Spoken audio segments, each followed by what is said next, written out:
kami pasang telinga, mata, kok ini ada seperti ini gimana? Kami kan konfirmasi kepada para pejabat ini benar tidak? Nah, oleh karena itu kalau memang ada penyimpangan seperti itu, ya hendaknya dihindarkan sebelum berlangsung. Bab nanti jangan sampai hajatan 5 tahun sekali menghancurkan aset yang telah kita bangun.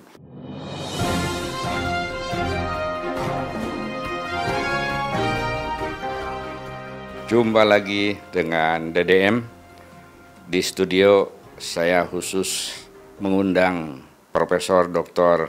Komarudin Hidayat, seorang cendekiawan, seorang penulis, juga sebagai pernah rektor UIN Jakarta, dan sampai sekarang konsisten beliau sebagai dosen, sebagai guru. Selamat datang di studio, Mas Komar. Makasih, Kang. Terima kasih, ini kehormatan betul nih kita bisa ketemu dan ngobrol-ngobrol. Ya. Tapi rada heran, pokoknya kemarin itu tiba-tiba ya Mas Komar itu berada di rumahnya Pak SBY atas nama bergabung dengan kelompok Nurani Bangsa. Ya. Sebelumnya kan Nurani Bangsa itu Bu Nuria, Alisa Wahid, Saifuddin, Lukman Saifuddin dan lain-lain itu bertemu dengan Cawapres. Cawapres, Wakil Presiden ya Pak Ma'ruf Amin. Nah, Mas Komar itu enggak ada di situ, tapi di rumah Pak SBY hadir.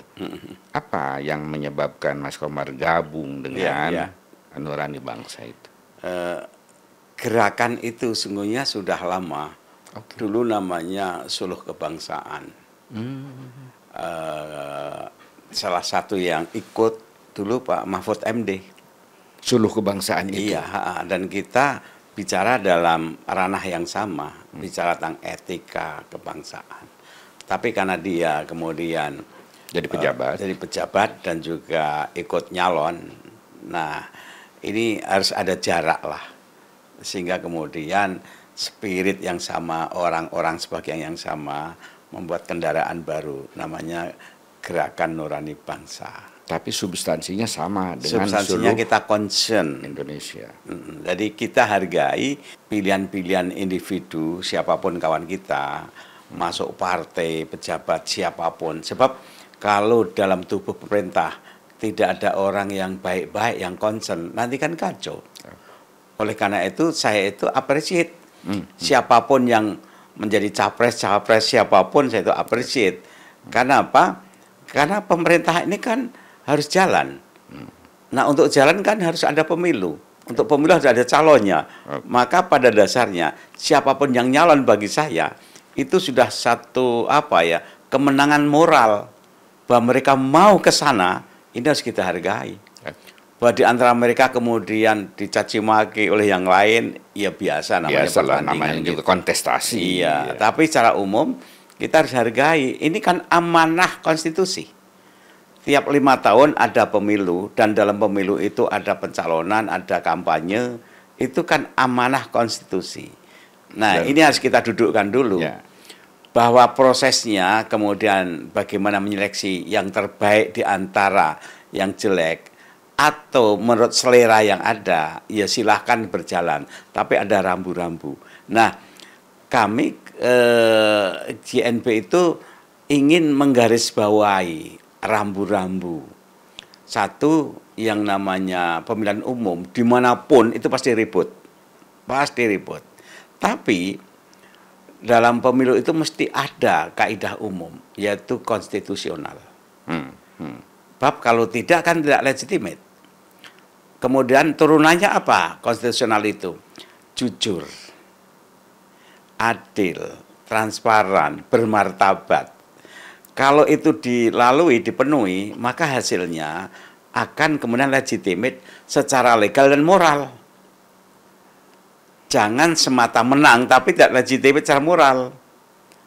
Atau moral tapi legal kalah, kan repot juga. Nah, bagaimana legitimate secara legal dan moral sehingga kemudian diterima oleh rakyat Indonesia dalam konteks kita dalam negara yang lain, rakyatnya sendiri, dan dihargai di mata dunia. Dan itu modal untuk komunikasi dunia untuk membangun sebuah bangsa. Jadi pemilihan umum yang jujur, adil, bermartabat itu modal untuk pergaulan dunia. Nah, saya ke Pak SBY ikut di samping kawan lama. Kami itu ingin mendengarkan dan juga minta saran. Tapi juga kami ingin jadi amplifier. Sebab di antara mereka kan pasti punya wisdom. Yeah. Mas, sebelum ngobrol dengan SBY, itu artinya kan concern dari Nurani Bangsa itu adalah bagaimana menjaga pemilu yang adil, jujur, legitimate kan gitu. Nah, cawe-cawenya apakah datang ke wakil presiden atau ke SBY itu ditengarai karena ada kecenderungan ya pelaksanaan atau praktek ya dalam pilpres ini ada hal-hal yang tidak ideal. Let's say tidak jujur lah, kurang jujur, ada keterlibatan ASN dan lain sebagainya. Ya. Itu kan. Ada dua. Satu, kita untuk memberikan dukungan kepada penyelenggara negara pemilu. Kami dukung KPU, Bawaslu. KPU, Bawaslu, MK untuk ini. Karena ini amanah konstitusi.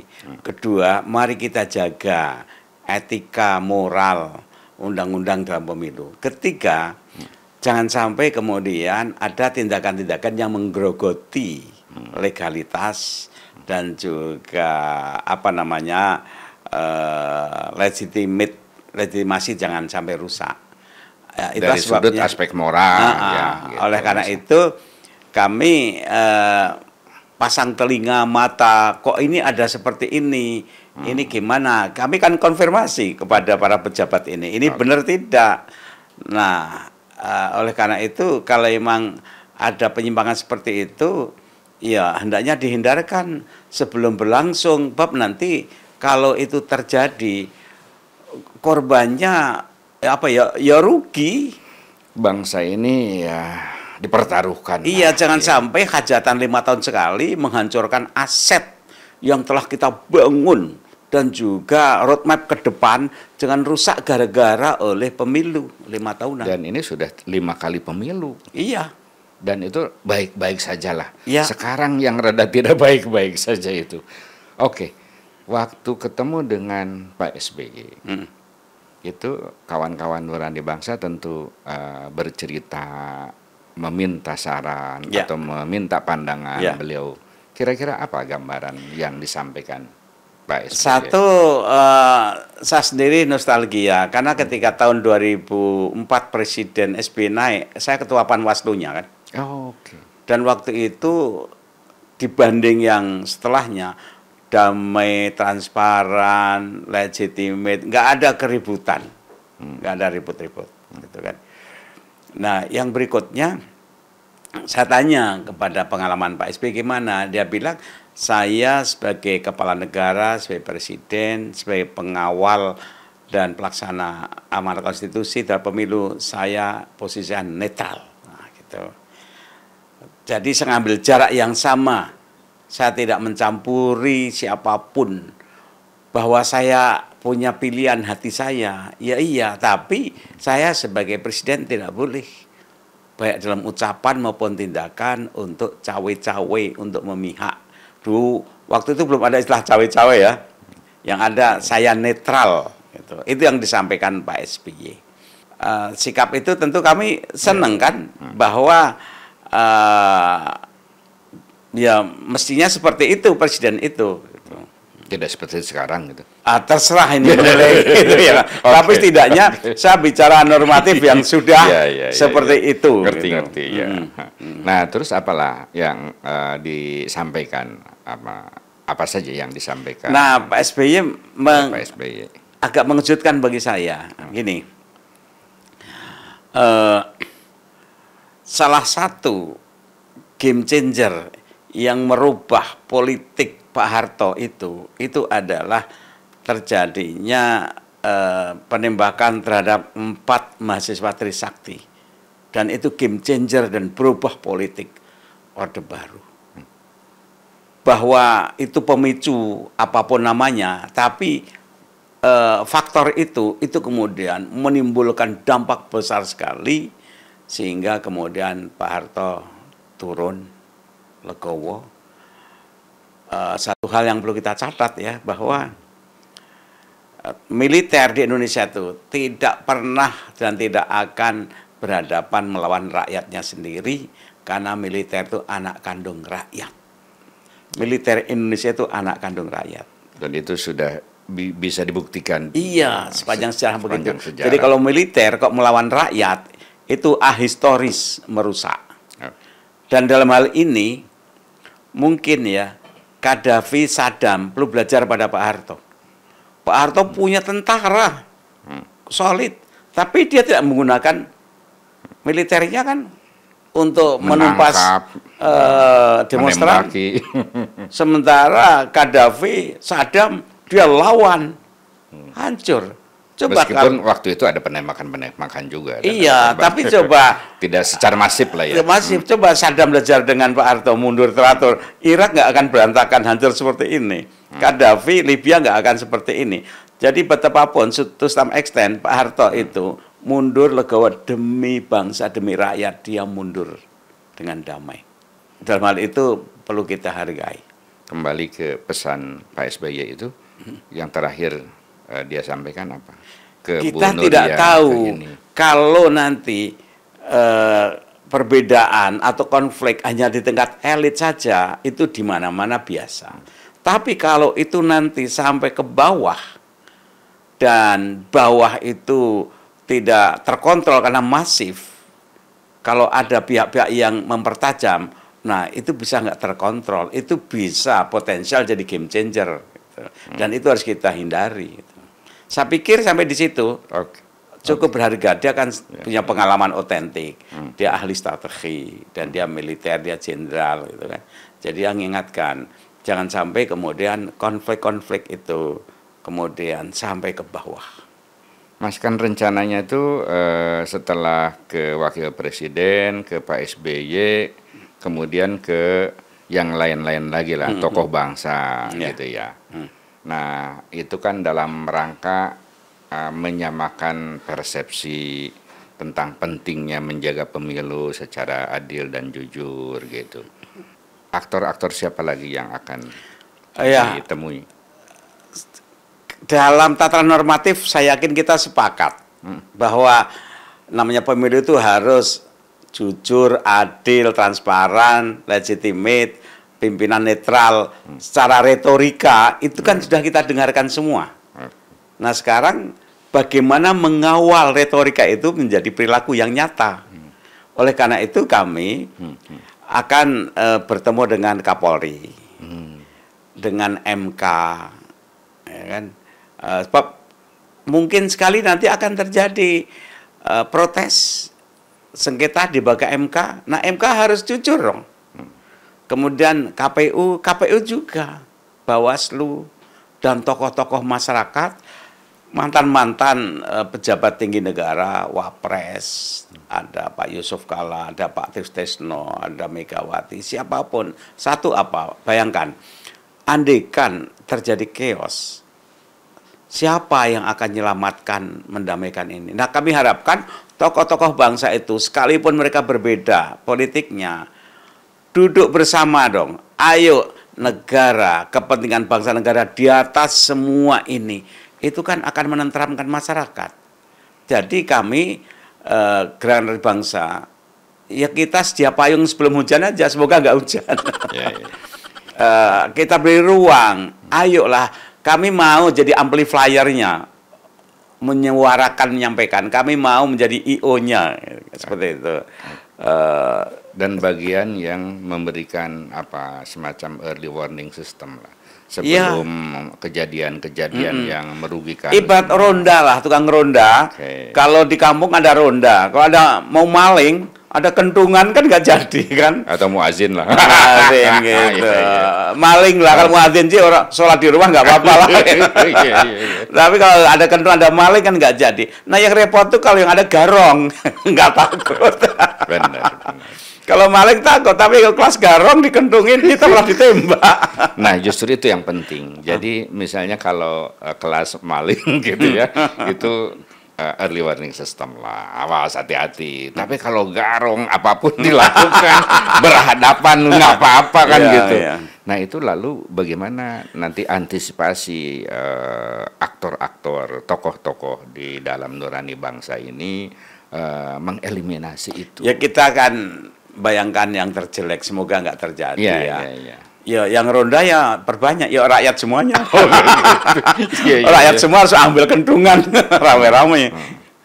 Pukul kentungan. Bagaimana dengan suara-suara sekarang ini? Karena misalnya para pihak yang berwenang ini atau aktor-aktor yang paling menentukan ini, paling menentukan jujur tidaknya pemilu ini, tidak juga mendengar, bahkan seperti tadi garong itu, apakah misalnya cara untuk mengingatkan itu, untuk menghentikan itu, misalnya sebagian menteri mengundurkan diri. Itu atau terlalu misalnya jauh. terlalu Bagi jauh. saya gini, Ya. pertama harus kumpulkan data. Dengan data kita tidak bisa katanya-katanya, hoak-hoak, gitu kan. Jadi hendaknya masyarakat yang aktif, entah namanya pengawal pemilu atau organisasi apa yang merasa terpanggil masyarakat atau parpol-parpol anggotanya, itu harus betul-betul canggih dengan peranata, dengan alat teknologi yang canggih untuk satu, kalau ada pelanggaran harus kuat buktinya. Bab ini negara hukum, semakin maju sebuah masyarakat itu pertikaiannya bukan fisik di masyarakat, di lapangan, tapi hukum, pengadilan. Oleh karena itu kumpulkan data sebanyak-banyaknya, kemudian diproses. Itu. Nah, yang keduanya harus ada literasi atau pendidikan atau penyadaran. Karena bagi kita kan tahu semuanya ya bahwa demokrasi itu sungguhnya cocok kan bagi masyarakat yang negaranya kecil, penduduknya ekonomi membaik, pendidikan merata, itu baru kita ngomong demokrasi.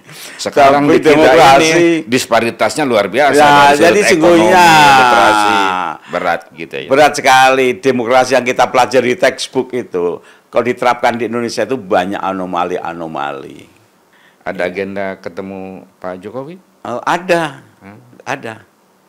Oh, itu Kita ingin minta masukan, minta saran, gitu kan? Itu. Mereka kan tokoh-tokoh bangsa, negarawan. Iya, Kita iya, perlu iya. dengarkan sarannya apa, gitu. Berapa kali kan Pak Presiden udah ngomong harus netral kan? Iya sih. Nah sekarang kalau Panggung ternyata depannya. anak buah nggak netral di bawah, tunjukkan buktinya. Laporkan Pak, ini anak buah Bapak nggak taat pada Bapak, harus gitu dong. Iya. Tapi di media itu beliau membagikan bantuan dengan foto anaknya gitu. Ya itu juga jadi apa? Itu bahan-bahan mungkin sengaja pertimbangan. untuk ngetes Bawaslu, berani nggak Bawaslunya? Gitu Itu kan? yang kemudian tidak berani. yang Nah kemudian- itu, jadi yang tegur Bawaslunya. Ya. Kalau saya jadi presiden, Bawaslu, kamu harus berani negur walaupun saya pelakunya, misalnya gitu. Jelas aturannya, pemilu itu jelas gitu.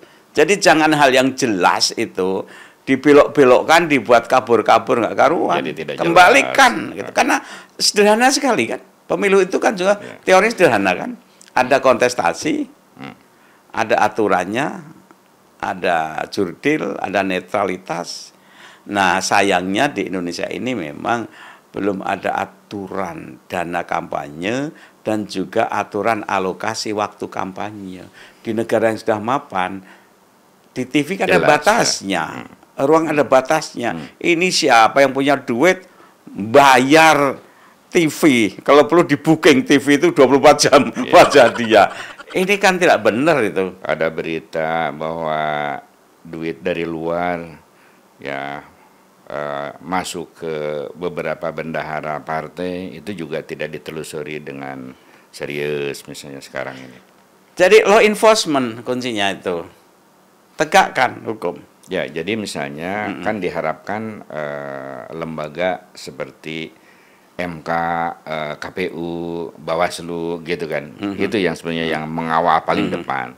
Nah, munculnya kelompok-kelompok masyarakat sipil, jaga pemilu, Perludem segala macam itu kan itu ditengarai adanya kecurigaan-kecurigaan atau praktek-praktek yang tidak fair. Nah, mungkin ini perlu dikuatkan oleh kelompok-kelompok sipil ini. Ya. Ya. Dan para partai-partai yang terlibat itu mestinya memperkuat pengawasan internal partainya, juga mendorong civil society yang semuanya punya agenda sama, meningkatkan kualitas, menjaga kualitas pemilu agar legitimate. Itu harus menjadi satu gerakan massa. Kampus-kampus bicara di situ. Ini kan imparsial. Kita hanya menegakkan nilai-nilai. Gitu. Tidak ikut berlombaan berebut kekuasaan kan tidak kan? Kita hanya sekedar ingin pelaksanaan pemilu sebagai indikator demokrasi ini dilaksanakan sebaik-baiknya. Nah, kesadaran itu saya harap ada pada kampus-kampus. Kalau dulu para nenek moyang kita berjuang melawan penjajah, berdarah-darah luar biasa. Sekarang yang dituntut menegakkan aturan. Itu perjuangannya. Kan lebih ringan sungguhnya. Ya, tapi perjuangan kampus-kampus baru-baru mikiran itu, SKS, ujian. Oke, tapi sekarang udah bangkit lah, ya ada Nurani Bangsa, ada kelompok-kelompok sipil yang ingin supaya pemilu itu lebih baik, bahkan ada tadi gerakan politik sipil kan gitu. Yang punya Nurani kan bukan gerakan Nurani Bangsa ya. Ya. Kami itu sebagai muadzin tadi, kalau hal ini boleh muadzin, mengingatkan bangsa itu punya nurani, di mana di dada Anda semua itu. Nurani itu kan divine light, divine energy ya. Yang suci dari Tuhan, yang diberikan pada setiap hati nurani. Lah. Dan itu harus dikobarkan terus-terusan. Kalau itu masing-masing menyala, itu kan kemudian cahayanya terjadi suatu sinergitas di antara masyarakat, nuraninya hidup. Apa? Nurani apa? Keadilan, kejujuran, keterbukaan. Itu jadi gerakan. Bayangkan kalau itu terjadi. Misalnya di Jepang. Jepang itu salah satu contoh sederhana tapi besar. Mereka itu tidak betah kalau lihat kotoran, sampah. Dimanapun kalau ada sampah, dia pungut. Itu menjadi kesadaran, komitmen, gerakan masyarakat Jepang tanpa harus dikomandoi. Nah sekarang bayangkan ya, dan kami ingin sekali masyarakat itu punya nurani itu. Ayo dong. Sekarang ini apa? Ya sekarang ini kan mau pemilu. Agendanya apa? Ya kalau ada penyimpangan, mari teriak. Buka kendungan, pukul kendungan. Termasuk dikawal nanti sampai ketika misalnya pencoblosan. Saya pernah jadi Panwaslu, saya tahu betul ya bahwa dari bawah itu Panwaslu ada calon ya legislatif yang nggak pernah kampanye kemana-mana, tapi menang. Rupanya membeli suara saksi-saksi itu untuk mindahin, ngambil hak orang. Nah itu jangan sampai terjadi. Oke Mas, closing statement Mas, pesan untuk teman-teman nih yang mendengarkan Anda dan setia. Gini, bahwa bangsa ini sudah semakin maju, berkembang, pendidikan, perguruan tinggi, bahkan di mata dunia, Indonesia itu menjadi salah satu harapan dan model. Nah ini jangan sampai setback. Di mana-mana kita ngomong bahwa Indonesia itu the largest Muslim country, the most democratic, gitu kan, among the Muslim countries in the world. Nah ini mari kita jaga. Kemudian pemilu ini sederhana saja. Pemerintah konsekuen, pegang konstitusi. Pemerintah itu netral. Kemudian aparat-aparat mengawal agar jujur, adil, transparan, sehingga hasilnya legitimate. Karena ini tugas dari pemerintah, tugas dari Presiden Jokowi. Jadi salah satu tugas akhir Presiden itu adalah menyelenggarakan pemilu yang jurdil dan legitimate. Itu tugas akhir yang akan dikenang oleh sejarah. Sehingga Pak Jokowi punya legacy Iya, yang ini telah dilakukan oleh Bu Megawati maupun Pak SBY. Nah, seterusnya saya juga berharap ini diteruskan oleh Pak Jokowi. Itu. Itulah bincang-bincang saya dengan Profesor Komarudin Hidayat. Sampai jumpa.